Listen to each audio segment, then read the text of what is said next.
If you're like myself and in awe at the collapse of Ford, Chrysler, and GM, let me remind my fellow American Republicans and all of their senators that much of their foot dragging on implementing higher standards on emissions regulations can be directly attributed to this.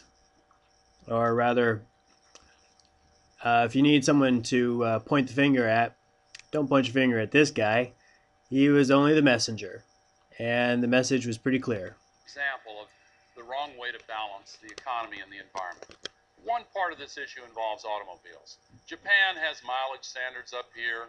Europe plans to pass Japan. Our allies in Australia and Canada are leaving us behind. Here's where we are.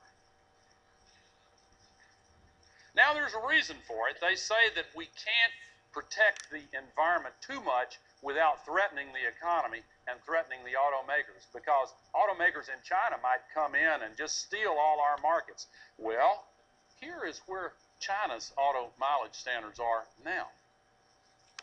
Way above ours. We can't sell our cars in China today because we don't meet the Chinese environmental standards.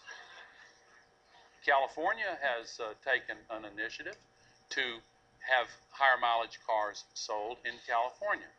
Now, the auto companies have sued California to prevent this law from taking effect because, as they point out, 11 years from now, this would mean that California would have to have cars for sale that are as efficient 11 years from now as China's are today. Clearly, too onerous a provision to comply with. And is this helping our companies succeed? Well, actually, if you look at who's doing well in the world, it's the companies that are building more efficient cars. And our companies are in deep trouble. Final misconception.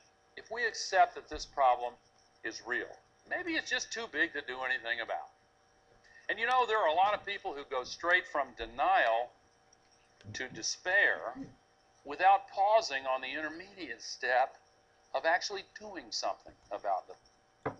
And that is very, I hear that so much, especially from the religious folks who are looking and hoping for the end of the world to come around 2012.